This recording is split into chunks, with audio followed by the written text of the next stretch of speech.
میرے دینی اور ایمانی بھائیوں، بزرگوں اور دوستوں،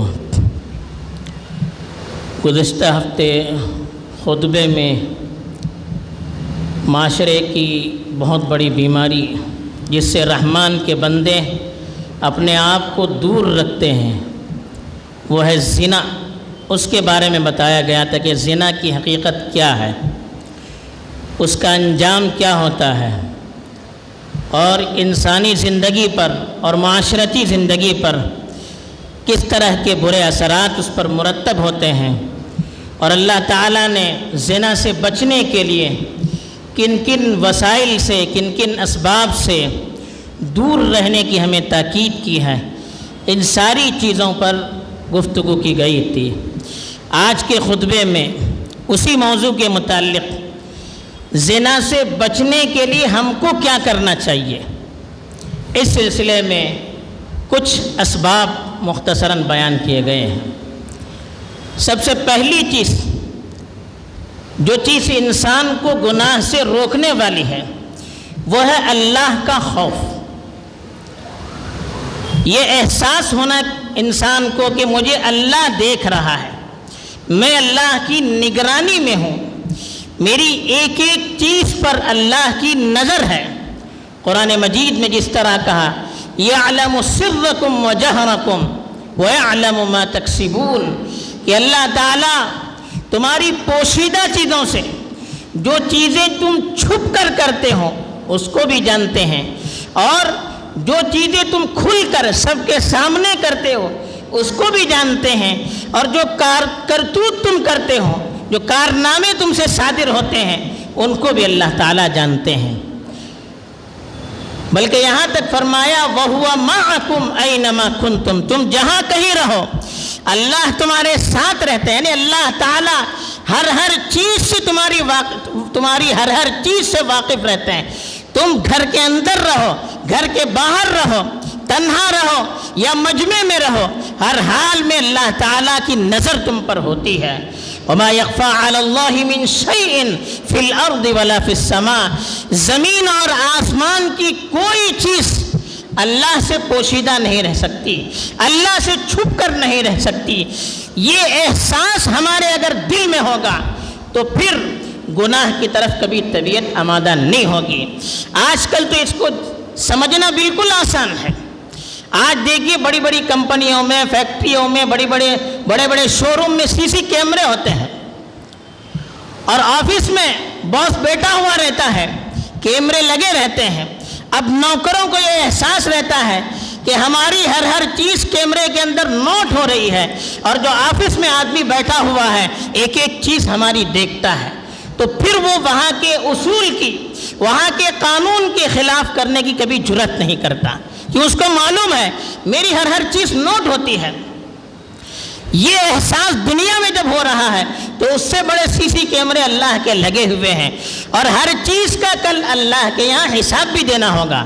لا یغادر صغیرۃ ولا کبیرۃ الا احصاها، چھوٹی سے چھوٹی چیز، بڑی سے بڑی چیز اللہ کے رجسٹر کے اندر، اللہ کے کیمرے کے اندر نوٹ ہوتی ہے۔ قیامت کے دن ہر چیز کو سامنے لایا جائے گا۔ جب بندہ انکار کرے گا سامنے بتایا جائے گا، دیکھیے آپ کی عدالت آپ لوگ دیکھتے ہیں، اس میں جب کیس لڑتا ہے وکیل، سامنے والا انکار کرتا ہے تو فوراً دکھایا جائے، دیکھو تم نے کہا تھا نا اپنی تقریر میں۔ تو یہ ایک ریہرسل ہے، ہمارے سامنے دکھایا جا رہا ہے۔ اس سے زیادہ وضاحت کے ساتھ قیامت کے دن ہر چیز ہماری نوٹ کر کے ہمیں دکھائی جائے گی۔ تو یہ احساس ہمارے اندر رہے گا تو پھر گناہ کی طرف ہماری طبیعت کبھی آمادہ نہیں ہوگی۔ دوسری چیز جس کا ہر وقت ہمیں خیال رکھنا چاہیے، دنیا میں زنا کی جو سزا تھی گزشتہ ہفتے بتائی گئی، آخرت کے اندر کیا سزا ملنے والی ہے؟ اس لیے کہ دنیا کی سزا سے تو انسان بچ سکتا ہے، کسی نہ کسی ہیلے سے بچ سکتا ہے، آخرت کے سزا سے بغیر اللہ کی مرضی کے کوئی بچ نہیں سکتا۔ تو آخرت کی اس سزا کو ہمیشہ اپنے پیش نظر رکھنا چاہیے۔ آخرت میں زنا کی سزا کیا ہے؟ بہت ساری حدیثیں ہیں۔ ایک حدیث ہے بخاری شریف میں، بڑی تفصیل سے اللہ کے رسول صلی اللہ علیہ وسلم نے اپنے خواب کا تذکرہ کیا۔ آسمانی دنیا کی خواب میں سیر کروائی گئی اور بہت ساری چیزیں وہاں پر اللہ کے رسول صلی اللہ علیہ وسلم نے دیکھی. تو اس میں ایک بات اللہ کے رسول صلی اللہ علیہ وسلم نے بتائی کہ جب میں فرشتوں کے ساتھ چل رہا تھا تو ایک کنویں کے پاس سے گزر ہوا جو تنور کی طرح تھا، بھٹی کی طرح تھا. اوپر والا حصہ ذرا تنگ تھا، نیچے والا حصہ چوڑا تھا جیسے بڑی ہانڈی ہوتی ہے، اور اس کے نیچے سے آگ جل رہی تھی اور ایک شور تھا. جب آگ کا لاوا اوپر آتا تو لوگ اوپر آتے، ایسا لگتا کہ ابھی باہر نکلنے والے ہیں. پھر جب وہ لاوا نیچے جاتا تو لوگ بھی نیچے جاتے. تو کہا کہ ہم نے جھانک کر دیکھا تو اس میں ننگے مرد اور ننگی عورتیں جل رہی تھی، اور جب آگ کا لاوا ان کو پکڑتا تو چیخ نکل جاتی تھی. تو حضرت رسول صلی اللہ علیہ وسلم فرماتے ہیں میں نے پوچھا جبرائیل سے، کہا یہ کون ہے؟ کہا یہ زناکار ہیں. دنیا میں زنا کرنے والے مرد اور عورت ہیں جن کو قیامت میں یہ سزا ہمیشہ ہمیشہ کے لیے دی جائے گی. اس سزا کو یاد کیجئے، رونگٹے کھڑے ہو جاتے ہیں. دنیا میں معمولی آگ ہم سے برداشت نہیں ہوتی ہے. آخرت کی جو آگ ہے اس میں اگر ننگا ہمیشہ کے لیے ڈال دیا جائے کیا حالت ہوگی؟ ہانڈی میں جیسے چیز پکتی ہے ویسے آگ میں ان کو پکایا جائے گا اور یہ ہمیشہ ہمیشہ کی سزا ہوگی. اس کو یاد کر دے اگر ہم رہیں گے دل کے اندر خوف ہوگا، پھر کبھی اس کی جرأت نہیں ہوگی. تیسری چیز جس چیز کے کرنے سے انسان گناہوں سے محفوظ رہتا ہے وہ ہے نمازوں کی پابندی. دیکھیے نماز دن میں 5 مرتبہ آدمی اللہ کے استحضار کے ساتھ نماز پڑھے گا، اللہ کے سامنے اپنی پیشانی کو زمین پر رگڑے گا، وہ آدمی پھر گناہ کی طرف مائل نہیں ہوگا. اس کی طبیعت پھر گناہ پر اس کو آمادہ نہیں کرے گی. وہ شرمائے گا، میں گناہ کروں گا پھر میں مسجد میں آؤں گا اللہ کے سامنے پھر نماز پڑھوں گا، کیسے میں گناہ کر سکتا ہوں؟ تو یہ اگر نماز صحیح ہوگی، اللہ کے استحضار کے ساتھ یہ تصور کر کے کہ میں اللہ کو دیکھ رہا ہوں اور اللہ مجھے دیکھ رہے ہیں، اس تصور سے انسان 5 وقت کی نمازوں کی پابندی کرے گا تو یہ نمازوں کے اندر اتنی تاثیر ہے کہ اس کو گناہ سے روک دے گی. قرآن نے فرمایا ان الصلاۃ تنہا عن الفحشاء والمنکر، کہ نماز انسان کو بے حیائی کے کاموں سے اور منکرات سے، گناہوں سے روکتی ہے، غلط چیزوں سے روکتی ہے.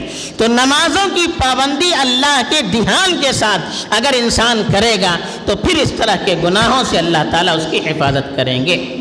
چوتھی چیز، آدمی زنا کیوں کرتا ہے؟ اپنی شہوت کو پورا کرنے کے لیے کرتا ہے، اپنے جذبات کو پورا کرنے کے لیے کرتا ہے. جب کنٹرول نہیں ہوتا ہے تو غلط راستے کو اختیار کرتا ہے.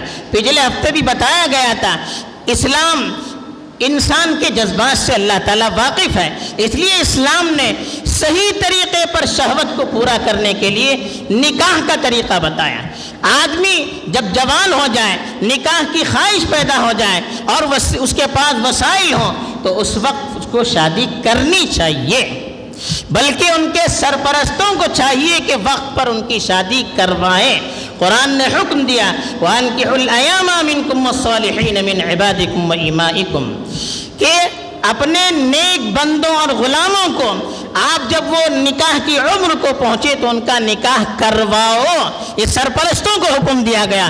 وقت پر جب ان کے اندر وہ جذبات ہوں، وقت پر شادی نہیں ہوگی، پھر وہ نوجوان گناہ میں ملوث ہوگا تو اس کے ماں باپ اس کے ذمہ دار ہوں گے. تو وقت پر شادی کروانا یہ بھی زنا سے علاج کا طریقہ ہے. پچھلے ہفتے بتایا تھا اگر ایک سے خواہش پورا نہیں ہوتی 2 کا آپ کو اختیار دیا، 2 سے نہیں ہوتی 3 کا اختیار دیا، 3 سے نہیں 4 کا. یہ کس لیے؟ کہ انسان غلط راستے کو اختیار نہ کرے. اللہ کے رسول صلی اللہ علیہ وسلم نوجوانوں سے خطاب کر کے کہا کرتے تھے یا معشر الشباب من استطاع منکم الباءۃ فلیتزوج فإنہ اغض للبصر واحسن للفرج. اے نوجوانوں، تم میں سے جو نکاح کی عمر کو پہنچے، یعنی ان کے اندر نکاح کے جذبات جب پیدا ہو جائیں تو ان کو چاہیے کہ وہ نکاح کرے، وہ شادی کرے. اس لیے کہ آدمی شادی کرے گا اس کی نگاہ جھکے گی، جب بیوی مل جائے گی دوسروں کی طرف نگاہ نہیں اٹھے گی. یہ علاج بتایا، حدیث میں بتایا کہ جب بیوی مل جائے گی بیوی سے انسان خواہش پوری کرے گا پھر دوسری عورت کی طرف نگاہ اس کی نہیں اٹھے گی. اور دوسرا فائدہ بتایا شرمگاہ محفوظ رہے گی. تو یہ نکاح بھی ایک علاج ہے زنا سے بچنے کا. پانچویں جو چیز بتائی گئی جس سے انسان کی حفاظت ہوتی ہے وہ ہے روزہ. ایک آدمی کے اندر جذبات ہیں, شادی کا جذبہ ہے لیکن وسائل نہیں ہیں, مہر دینے کے لیے پیسے نہیں ہیں, نان نفقے کے لیے پیسے نہیں ہیں, مجبوری ہے. اب ایسا آدمی گناہ سے بچنا چاہتا ہے تو کیا کرے؟ شادی کرے تو وسائل نہیں, نہ کرے تو زنا میں مبتلا ہونے کا خطرہ ہے. اس کا بھی علاج اللہ کے رسول صلی اللہ علیہ وسلم نے بتایا. ایسے شخص کو چاہیے کہ وہ روزے رکھے. روزہ انسان رکھے گا بھوکا رہے گا. بھوکا انسان جب رہتا ہے تو اس کی شہوت, اس کے جذبات کمزور ہو جاتے ہیں. جو شیطانی طاقت رہتی ہے, نفسانی طاقت رہتی ہے, نفس کی طاقت ٹوٹ جاتی ہے, جذبات سرد پڑ جاتے ہیں. پھر وہ آدمی مسلسل روزے رکھے گا تو پھر گناہ کی طرف اس کی طبیعت آمادہ نہیں ہو سکتی. حدیث میں فرمایا وَمَن لَّمْ يَسْتَطِعْ فَعَلَيْهِ بِالصَّوْمِ فَإِنَّهُ لَهُ وِجَاءٌ. جس کے اندر نکاح کی صلاحیت نہیں, یعنی خواہش تو ہے لیکن اتنا مال نہیں ہے, اتنے وسائل نہیں ہے کہ فوراً نکاح کر سکے, تو اس کو چاہیے کہ کچھ دنوں کے لیے روزہ رکھا کریں. تو اس سے اس کی خواہشات ختم ہو جائے گی. وجا اصلاً کہتے ہیں خسی کرنے کو, جس سے جذبات ختم ہو جاتے ہیں. اسلام غیر فطری چیزوں کی اجازت نہیں دیتا, اس لیے کہا کہ آپ روزہ رکھیے, وہ فائدہ آپ کو حاصل ہو جائے گا, جذبات پر کنٹرول آپ کو حاصل ہو جائے گا. ایسے ہی چھٹی چیز جو بتائی کہ انسان اپنے آپ کو پاک رکھنے کی کوشش کرے, پاک اور صاف رکھنے کی کوشش کرے, اللہ سے دعا کرے. جذبات پیدا ہو رہے ہیں پھر بھی اپنے اوپر کنٹرول کر کے اپنے آپ کو غلط ماحول سے, غلط راستوں سے دور رکھتا ہے. حرام طریقے سے انسان خواہش کے باوجود بچنے کی کوشش کرے گا, اللہ تعالیٰ حلال طریقے سے اس کا انتظام کر دیں گے. جذبات ہر انسان کے اندر آتے ہیں لیکن ہم نے یہ سوچ کر کہ شریعت ہمیں اس سے روکتی ہے, اسلام ہمیں اس کی اجازت نہیں دے سکتا, تو اپنے آپ کو ایسی مجلس سے دور رکھے گا تو اللہ تعالیٰ کی طرف سے اس کو غیب سے انتظام ہوگا اور حلال طریقے سے جذبات پورا کرنے کے لیے وسائل مہیا کیے جائیں گے. وَلْيَسْتَعْفِفِ الَّذِينَ لَا يَجِدُونَ نِكَاحًا حَتَّى يُغْنِيَهُمُ اللَّهُ مِنْ فَضْلِهِ. جو لوگ نکاح کی صلاحیت نہیں ہے, جن کے پاس وسائل نہیں ہیں, ان کو پاک دامنی اختیار کرنا چاہیے, عفت کو اختیار کرنا چاہیے, گناہوں کے راستے سے اپنے آپ کو دور رکھنا چاہیے, یہاں تک کہ اللہ تعالیٰ ان کی ضرورت کو پوری کریں گے. ہم اپنے اختیار سے اپنے آپ کو بچائیں گے, اللہ غیب سے ہمارے لیے وسائل مہیا کریں گے, اللہ غیب سے ہمارے لیے اس کے لیے سہولت مہیا کریں گے. تو یہ بھی ایک طریقہ بتایا گیا ہے. ساتواں جو طریقہ بتایا گیا, اپنی عقل کو بھی ذرا استعمال کریں. کیسے سوچنا چاہیے اپنے آپ کو گناہ سے؟ ایک قصہ حدیث میں آتا ہے, مسند احمد کی روایت ہے. ایک نوجوان اللہ کے رسول صلی اللہ علیہ وسلم کی خدمت میں حاضر ہوا اور اس نے اللہ کے رسول صلی اللہ علیہ وسلم سے کہا کہ اللہ کے رسول مجھے زنا کی اجازت دیجیے. اب دیکھیے اللہ کے رسول کی مجلس میں ایک نوجوان کہہ رہا ہے. صحابہ کے تو رونگٹے کھڑے ہو گئے. صحابہ نے کہا اللہ کے رسول اجازت دیجیے, ایسے بے ادب کی گردن اڑا دیں ہم. اللہ کے رسول نے کہا نہیں. اس کو اپنے قریب بلایا. جب بہت قریب آئے تو اللہ کے رسول صلی اللہ علیہ وسلم نے ان سے پوچھا, اس نوجوان سے, کیا تم چاہتے ہو کہ تمہاری ماں کے ساتھ کوئی غلط کام کرے, تمہیں پسند ہے؟ کہا نہیں اللہ کے رسول, مجھے کیا کسی کو پسند نہیں ہے. اللہ کے رسول نے کہا دوسروں کو بھی یہ پسند نہیں کہ کسی کے ماں کے ساتھ زنا کیا جائے. پھر پوچھا تمہاری بیٹی کے ساتھ کوئی زنا کرے, یہ تم کو پسند ہے؟ کہا نہیں اللہ کے رسول, کون اس کو پسند کرے گا, نہ میں پسند کروں گا نہ کوئی اور پسند کرے گا. تو اللہ کے رسول صلی اللہ علیہ وسلم نے کہا جس سے تم زنا کرو گے وہ بھی تو دوسرے کی بیٹی ہے, دوسرے بھی نہیں چاہتے ہیں کہ اس کی بیٹی سے زنا کیا جائے. پھر پوچھا تمہاری بہن سے کوئی زنا کرے, یہ تمہیں پسند ہے؟ کہا نہیں اللہ کے رسول, میں کیسے پسند کروں گا, کوئی نہیں پسند کرے گا. اللہ کے رسول نے کہا جس سے تم زنا کرو گے وہ بھی تو کسی کی بہن ہوگی, وہ بھی تو نہیں چاہتے ہیں کہ اپنی بہن سے کوئی زنا کرے. پھر پوچھا خالہ سے کوئی زنا کرے, پھوپھی سے کوئی زنا کرے, یہ تم کو پسند ہے؟ کہا اللہ کے رسول پسند نہیں. تو اللہ کے رسول نے کہا کہ جو تم کو پسند نہیں ہے وہ دوسروں کو بھی پسند نہیں ہے. تم جس سے زنا کرو گے یا تو کسی کی ماں ہوگی یا کسی کی بیٹی ہوگی یا کسی کی بہن ہوگی یا کسی کی پھوپھی ہوگی یا کسی کی خالہ ہوگی. جب اپنے رشتہ داروں سے کوئی غلط کام کرے یہ ہم کو پسند نہیں ہے تو ہم دوسروں کے رشتہ داروں سے غلط کام کرے تو کیا ان کو پسند ہوگا؟ یہ سوچنے کے لیے اللہ کے رسول صلی اللہ علیہ وسلم نے کہا. تو اس ناحیے سے بھی ہم کو سوچنا چاہیے. دیکھیے اللہ کے رسول کتنے شفیق کتنے بڑے مربی ہیں, سوچنے کے کیا کیا طریقے ہم کو بتائے ہیں. تو اس ناحیے سے بھی انشاءاللہ ہم سوچیں گے اللہ تعالی ہمیں خود بخود اس سے دور رکھے گا. 8ویں چیز اس کو بھی یاد رکھیے, صحبت کا بڑا اثر ہوتا ہے. اچھوں کے ساتھ رہیں گے اچھی عادتیں آئیں گی, بروں کے ساتھ رہیں گے بری عادتیں آئیں گی. جیسے مثل مشہور ہے, خربوزے کو دیکھ کر خربوزہ رنگ پکڑتا ہے, ایسے ہی لوگوں کو دیکھ کر لوگوں کے جذبات بدلتے ہیں. اللہ کے رسول صلی اللہ علیہ وسلم نے تو مثال دے کر بتایا. اچھے دوستوں کی مثال بتائی, عطر بیچنے والا. کسی دکان میں عطر بیچا جاتا ہے, آپ اس دکان کے پاس جاتے ہیں, عطر خریدیے نہیں لیکن جائیں گے تو اچھی خوشبو آئے گی. تو اچھے لوگوں کے ساتھ رہیں گے تو کچھ نہ کچھ اچھائی آ جائے گی. بری صحبت کے بارے میں بتایا کہ جیسے بھٹی والا ہے, بھٹی کے پاس جا کر آپ کھڑے بھی رہیں گے اس کا دھواں آپ کے ناک میں جائے گا, آپ پریشان ہو جائیں گے. برے لوگوں کے ساتھ رہیں گے, آپ نہ چاہیں گے تب بھی آہستہ آہستہ ان کی برائیاں ہمارے ساتھ آئے گی. تو اللہ کے رسول صلی اللہ علیہ وسلم نے سختی سے روکا ہے اور فرمایا المرء علی دین خلیلہ, آدمی اپنے دوست کے دین پر ہوتا ہے. فلینظر الی من یخالل, اب کس سے دوستی کر رہا ہے اس کو دیکھنا چاہیے, وہ اچھا ہے یا برا ہے. اچھے سے اچھے گھرانے والا بچہ جب بری صحبت میں رہتا ہے, برے ماحول میں رہتا ہے تو پھر خود بخود اس کی برائی اس کے دل سے نکل جاتی ہے اور آہستہ آہستہ وہ بھی اس برائی کا عادی بن جاتا ہے. تو اس لیے بری صحبت سے بھی بچنا چاہیے, برے دوستوں سے بھی بچنا چاہیے, برے ماحول سے بھی بچنا چاہیے. یہ چیزیں برائی پر آمادہ کرنے والی ہوتی ہے. 9ویں چیز, انجام کو بھی دیکھنا چاہیے. ہم جو عمل کرتے ہیں نا وہ ایک طرح کا قرض ہوتا ہے.